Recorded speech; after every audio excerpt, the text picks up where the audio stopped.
Donc moi, je suis un boy Dakar, je suis né au Sénégal, enfin comme beaucoup d'entre vous, j'imagine. Euh, donc je suis né, j'habitais à Dalifort, donc vers les Maristes. Ensuite, on a habité un peu vers Mermoz. J'ai quitté très tôt le Sénégal parce que moi, j'étais passionné d'informatique. Et je pensais que le seul pays au monde où je pouvais apprendre quelque chose, c'était l'Amérique. Et donc, assez tôt, je suis venu en France et ensuite, je me suis retrouvé aux États-Unis où j'ai fait mon bachelor, donc en système d'information. À l'époque, ce n'était pas l'intelligence artificielle, mais c'était ce qu'on appelait Decision Support Systems. Donc, c'était l'avant-première de l'intelligence artificielle. On commençait déjà à faire beaucoup de machine learning pour utiliser un tas d'informations et aider à la décision. Je me suis retrouvé ensuite, je ne me demandais pas les circonstances, mais je me suis retrouvé en France où je faisais mon master à l'EDEC. Et en sortant d'EDEC, j'ai commencé à travailler donc, en conseil. D'abord, c'est CGI, qui est un intégrateur, je ne sais pas si ça vous parle, mais qui fait des solutions. Et je travaille beaucoup dans tout ce qui est API économie. Donc, aider des banques qui ont un tas de données à les monétiser, essentiellement. Donc, j'ai bossé chez Banque Postale, Société Générale, un tas de banques françaises et d'asset managers en France. J'ai toujours été très frustré par les services financiers qui sont ouverts aux immigrés de manière générale, et je pense que beaucoup d'entre vous le sont. Pourquoi? Parce que transférer de l'argent, malheureusement, en Afrique, ça reste encore excessivement cher. Le Sénégal est une exception, mais en moyenne, c'est 9,3%. Donc c'est incroyable que sur 100 € que j'envoie, il y a 10 € que l'Américain m'ouvre. Tu vois. et je trouve que c'est dommage parce que la question se pose éternellement de comment est-ce qu'on investit plus dans nos pays. Et on ne peut pas se permettre que autant d'argent soit utilisé pour enrichir d'autres entreprises. D'autant plus que ce sont ces entreprises qui ne sont pas, comment dire, sénégalaises. Voilà. Merci, quelqu'un me l'a prêté. Merci. J'essaie de faire dans la diplomatie, mais... Ok. Donc, juste parler de ces gens-là, moi j'ai arrêté de les appeler des expatriés, je les appelle les globetrotters, parce que c'est fun quand même, globetrotter, non? Tu vois, tout le monde est globetrotter, mais nous on est immigrés, quoi. Tu vois. Et c'est des gens qui sont nés dans une partie du monde, qui sont de moutis et boursek, je ne sais pas comment on dit ça en français, qui sont allés chercher leur boursek, comment on dit boursek? La chance, yeah? Qui sont allés chercher leur chance, tenter leur chance ailleurs, qui ont laissé leur famille souvent derrière. Et moi j'ai envie de magnifier ça aujourd'hui, parce que c'est dur, tu vois. Moi ça fait 2010 que j'ai quitté le Sénégal, on est quand 2025. Quoi, tu vois. Alors, on est un peu éparpillés partout dans le monde. J'ai un de mes frères qui est au Canada, un autre aux États-Unis, un qui est à Monaco, moi je suis à Paris. Et notre seul grand frère, mon grand frère Malik, il est à Dakar. Et c'est lui qui gère ma mère, voilà. et voilà, c'est comme ça qu'on est organisé. Faut savoir que donc, ces globetrotters, ils gèrent près de 10% de la richesse mondiale. C'est quand même incroyable. C'est souvent sur des populations qui sont marginalisées, sur lesquelles on tire. Immigrés. Ouais. Mais non, pourtant, c'est ces gens qui génèrent énormément de richesses de manière générale et qui dorment dans des banques souvent qui sont européennes ou américaines. Donc il y a un vrai besoin de centraliser toute cette fortune et cet argent qui est généré. On parle de beaucoup de l'argent qui est envoyé dans les pays émergents, 50 milliards, c'est juste pour l'Afrique de l'Ouest, mais on ne parle pas souvent de l'asset sur lequel les gens sont assis, tu vois. Ça veut dire ce qu'ils ont sur leur compte en banque, tu vois, les investissements qu'ils font. Et malheureusement, il n'y a jamais assez de produits suffisamment structurés pour permettre à ces populations-là d'investir dans leur pays d'origine. Donc nous, chez Cori, je pense que ce qu'on fait, c'est hyper cool. Bon, forcément, c'est hyper cool. C'est hyper cool. Moi, je suis passionné par la finance et les services financiers de manière générale, mais parce que je pense que depuis longtemps, j'essaie d'avoir un impact. Et c'est l'histoire de ma vie. J'essaie de trouver, je pense comme beaucoup de gens, j'essaie de trouver un impact. Comment est-ce que j'étais chez Deloitte avant et chez EY ensuite, donc après CGI, et je me suis dit, mais j'ai cette carrière toute tracée où je vais terminer partenaire. Et d'ailleurs, on avait un partenaire chez Deloitte, un Sénégalais qui s'appelait, bon, je ne vais pas dire son nom. et c'était soit je deviens ce partenaire-là, soit j'essaie de faire quelque chose de plus impactant dans ma vie, quoi. Et du coup, j'ai pris le parcours de l'entrepreneuriat qui est hyper difficile, hyper compliqué. On ne gagne pas d'argent, enfin tout le mythe pendant très longtemps avant de décoller. Et ce qu'on fait, c'est hyper cool parce que récemment, le Sénégal a lancé, je ne sais pas si vous avez suivi dans l'espace son premier satellite, ou même si c'est Tesla et SpaceX qui nous a aidé à le propulser dans l'espace. Mais je pense que ce qu'on fait vraiment, c'est de cet ordre-là, à mon humble avis, dans le sens où on est dans le domaine de la souveraineté Et c'est hyper important, j'en parlais plus tôt, que les services financiers qu'on construit et qui carry, excusez-moi, qui carry, ouais, voilà, qui portent l'essentiel de nos transferts et de nos investissements soient contrôlés par des gens non seulement qui nous ressemblent, mais quand je dis qui nous ressemblent, c'est important parce que c'est des gens qui vont réinvestir. Et c'est là le nerf de la guerre. Donc aujourd'hui, on fait des transferts, on travaille à faire des transferts d'argent qui sont hyper peu chers, et j'en parlerai un peu plus. On travaille aujourd'hui, et je suis très heureux de le dire, avec Apaxi Securities. Tu peux prendre des photos?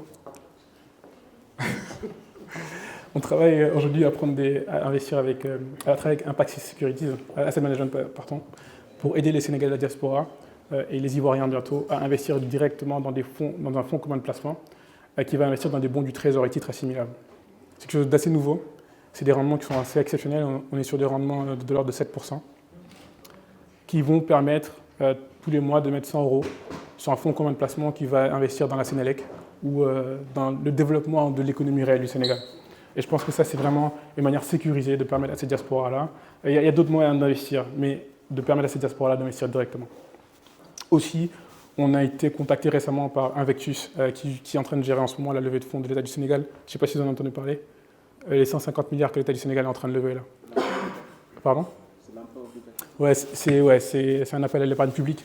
C'est mal formulé, parce que l'essentiel de l'argent va être investi par des institutionnels, les banques, etc. Mais la volonté du gouvernement, c'est de créer une bonne habitude, que les Sénégalais prennent leurs 10 000 francs et puissent directement investir dans le développement du Sénégal. Donc nous, à partir de la semaine prochaine, si tout va bien, on va accompagner l'État du Sénégal sur cette levée de fonds-là. Et donc les tickets d'inscription sont à partir de 10 000 francs, mais on pourra en parler un peu plus. Je ne veux pas trop divulguer trop d'informations parce que ce n'est pas encore officiel, mais à partir de la semaine prochaine, on va travailler sur ça. Et l'idée, vraiment, comme je disais tout à l'heure, Ousmane, c'est d'avoir vraiment un Revolut. Tout le monde connaît Revolut. Un Revolut, mais qui est construit pour et par des Sénégalais et pour les Africains de manière générale. Alors, aujourd'hui, nous, ce qu'on offre en termes de services financiers, c'est 2 offres. Donc, c'est une offre d'abord qui est en freemium, qui permet à des gens à faire un tas de choses. Ça commence par un IBAN. Donc, ce que vous aurez chez un Revolut, c'est un compte, une carte bancaire. Bon, la carte bancaire n'est pas forcément sur ce plan freemium, mais l'objectif, c'est que vous puissiez mettre de l'argent sur un compte, transférer de l'argent au Sénégal, et ça vous coûtera 1,50 €. Donc, c'est à peu près ce que vous trouvez en termes de compétitivité sur le marché. Un Steinway, je pense, c'est 1,49 €, quelque chose comme ça. Donc, on est à peu près à l'équivalence. Et avec l'avantage de pouvoir faire du paiement de facture, donc Wayafal, c'est pour tout ce qui paye Wayafal. Hein. Vrai, je me suis tellement fait avoir sur le Wayafal, c'est incroyable. Tu envoies Wayafal 50 000, gars, ils donnent 25 000, tu vois. Excusez-moi, je parle Wolof, mais je ne suis pas sûr que tout le monde comprenne Wolof pour le coup. Pardon, je m'excuse. Donc le Wayafal, c'est un système de compteur. C'est de l'électricité prépayée. Donc vous envoyez un montant à votre famille et ils vont recharger un certain montant. Sauf que tout le monde se fait arnaquer. En tout cas, tous les gens que je connais envoient de l'argent. Moi, je me fais arnaquer par ma propre mère. Hein. Donc j'envoie 50 000 et c'est jamais 50 000 qui est mis. Donc maintenant, j'ai la solution. Je peux lui envoyer. Je dis, ouais, le numéro est là. Tu vas mets-le directement dans le compteur. Voilà. Donc, on organise ces événements-là, bien évidemment, pour que toute la communauté puisse participer. Et ce qu'on est en train de faire, en partenariat avec Mastercard, donc on a vraiment, Benjamin, il ne peut pas être là ce soir, mais on a la chance d'être accéléré et accompagné par Mastercard qui nous a donné pas mal de fonds pour pouvoir faire ce qu'on fait là et donc lancer cette carte bancaire qu'on va lancer à peu près en 2000 exemplaires. Donc, elles sont quasiment toutes vendues déjà, donc, mais on en aura plus pour tout le monde. Et, ah bah ça c'est un bon test. Soyez pas timide. Qui aimerait avoir cette carte? Ok, super. Voilà. Super. Donc, l'objectif, c'est vraiment, donc, là on essaie de taper dans l'émotionnel, c'est que plus tu sortir ta carte Revolut, bah, tu sors ta carte Corée, quoi, et que tu lui rappelles d'où est-ce que tu viens. Tu vois? Bon, Sénégal, là, yeah. Donc cette carte, c'est une carte traditionnelle, normale, qui fait l'essentiel de ce qu'une carte traditionnelle peut faire. Elle vous permet de retirer de l'argent, payer, transférer. Et ce qui est hyper cool sur ce sur ce package-là, c'est que tous les transferts d'argent vers le Sénégal sont gratuits et ils sont inclus dans le package. Donc vous n'avez plus les frais de 1,50 € que vous payez par transaction. Et vous avez tous les événements comme ça, là, gratuits. Les prochains, on va vous faire payer. Mais tous les événements comme ça seront gratuits. Et l'objectif, c'est qu'on ne soit pas juste des gens qui construisent une communauté qui a des services financiers, mais qu'on puisse se retrouver tous les 3 mois comme ça pour échanger de tout et de rien. Alors, notre vision, elle s'est éclaircie beaucoup. On a beaucoup galéré, c'est vrai, en 2022-2023, parce qu'on a eu une grosse croissance d'activité qui nous a fait péter le million de dollars, enfin plusieurs milliards de francs CFA par mois. Et c'est vrai que beaucoup de nos clients qui nous ont cru en nous très tôt ont souffert parce qu'on vivait sur nos propres fonds. Ça veut dire que, bon, moi, je n'ai pas des milliards, hein, c'est évident, mais on mettait en place des mécanismes où on devait faire tourner l'argent. Si tu me donnes 100 €, moi, je dois avoir 100 € d'équivalent au Sénégal. Donc, à partir du moment où tu commences à faire 300 millions de francs CFA à jour, il y a un problème. Et on n'a pas trouvé de banque vraiment qui était suffisamment bonne pour nous accompagner sur cette logistique financière-là, jusqu'à récemment. Aujourd'hui, on a trouvé des partenaires bancaires sur le Sénégal, sur le Cameroun, sur le Nigeria, qui nous avancent tous les fonds de manière illimitée et qui nous permettent de payer. Et donc, on va lancer le Cameroun là, dans un... Je vais peut-être lancer fin mai peut-être. Une solution qui s'appelle Gajo Money. Et on va lancer le Nigeria avec Niger. Donc, Niger Money. Donc, c'est des produits qui sont scindés comme ça. Donc, aujourd'hui, on a réuni les Sénégalais, mais Niger, c'est sa propre communauté. On va faire l'événement, il n'y aura que des Nigériens, malheureusement. Tu vois, enfin, malheureusement, heureusement, je ne sais pas. Mais l'objectif, c'est vraiment d'avoir des communautés comme ça, la force de ce qu'on s'est rendu compte, de ce qu'on a créé, c'est ça. C'est quand tu arrives à créer du contenu que les gens aiment, généralement, entre 15 et 20% de ces gens deviennent des clients actifs, de manière générale. Donc, on veut répliquer ça pour le Sénégal, le Nigeria, le Cameroun et plein d'autres communautés, pour aller chercher ces 300 millions de personnes de Globetrotters dont j'ai parlé au début. Donc c'est les Pakistanais, c'est les Nigérians, c'est les Iraniens, c'est tous ces pays dont on ne parle pas suffisamment. Voilà, donc l'objectif, on espère avec vous qu'on va arriver au million. Donc 10 000 clients c'est bien, mais 1 million c'est mieux. Je pense que ça nous permettra, de construire des services financiers qui nous appartiennent finalement. Alors, un mot de merci alors, ce qu'on a fait chez Cori, c'est qu'on a ouvert très tôt notre capital à des Sénégalais. Et d'ailleurs, je vais lire la liste des Sénégalais qui sont là, parce que c'est... Lis mon téléphone, Marcus. Les Sénégalais qui ont investi chez nous, et on a... Il y a Arabietou, j'ai vu, il y a Djibi. Ouais, je ne devrais même pas commencer à citer les gens, sinon je vais oublier des gens. Tu vois. Mais ouais, les gens qui sont dans la salle et qui ont investi. Est-ce que vous voulez juste lever la main peut-être? Aïda, lève la main.